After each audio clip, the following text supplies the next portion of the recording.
근데 이제 일부 우려는 있는 게 이제 미국에서 일을 할 때 요번에도 이제 미국이랑 우리랑 이제 좀 같이 얘기하는 걸 보면 살짝 좀 지고 들어가는 게 없잖아 있잖아요. 그죠? 살짝이 아니지만 어쨌든 미국 조선사랑 공동으로 건조를 하게 될 텐데 걔네가 마진을 다 먹어버리고 우리한테는 마진을 쬐끔만 줘서 약간 굴욕적인 이런 계약을 하게 되면 좀 그렇잖아요. 그죠? 그러면은 일만 많이 하고 버는 돈은 별로 없고 이런 꼴이 될 수 있는데 사실 지금까지 미국이 군함을 어디다가 이제 만들어주세요 하고 계약을 해온 형태가 고정 가격 주고 이 돈에 만들어줘. 그 다음에 만약에 빨리 만들어주면 빨리 만들어주는 만큼 내가 대신 보너스를 줄게.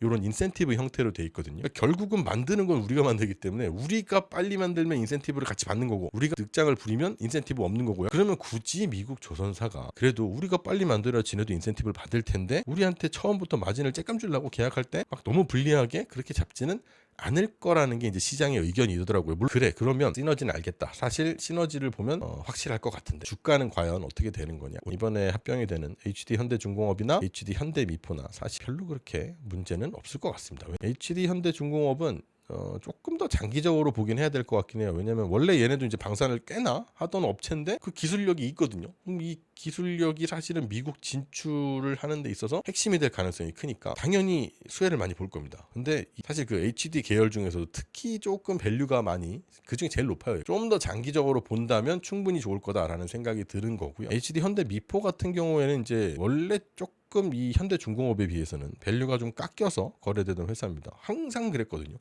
왜 그러냐? 현대중공업이 프리미엄을 받았던 건데 그 왜 더 받냐면 걔는 기술력이 있잖아요. 특히 이제 친환경 쪽에서 기술력 같은 게 있으면 주가의 프리미엄을 얹어서 주는 경우가 있고 그만큼 현대미포는 디밸류를 받을 수밖에 없는 건데 이제 합친다며 같은 회사잖아요. 그죠?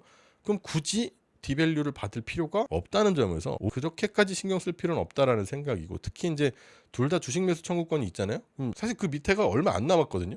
밑에 떨어질 수 있는 게 되게 한정적이라서 그렇게 뭐 신경 쓰면서 봐야 될 느낌이 좀 아닌 것 같고 둘 중에 만약에 누가 더 좋을 것 같냐 물어보면 사실 합병 비율이 정해져 있기 때문에 이게 둘이 이제 뭐 몇 대 몇 이렇게 해가지고 나 이제 한 주에 너 0.4주 줄게 뭐 이런 게 있잖아요. 그래서 거의 똑같이 움직일 거라서 별로 그렇게 뭐가 더 좋냐에 대해서 의미가 별로 없을 것 같고요. 근데 그래도 저래도 뭐 가장 수혜를 볼 수 있을 것 같은 건 HD 한국조선해양 여기가 1등 아니겠냐라는 생각이 좀 듭니다. 이 자회사들이 자기들끼리 이제 합병을 하면서 시너지가 생기면 그 위에 있는 애는 당연히 좋을 거고 미국 법인을 하는데 이제 아직까지 확정된 건 아니라고 합니다만 미국 법인을 HD 한국조선해양에다가 갖다 붙이면 사실 시장에서 인기가 꽤 있지 않겠냐라는 생각이 좀 들고요. 이 뭐 합병이 어떻게 진행되는지 미국과의 계약 이것도 좀 이제 사실 우리 대통령이 뒤에 가서 무슨 얘기를 둘이 했는지 잘 모르겠어가지고 나오겠죠.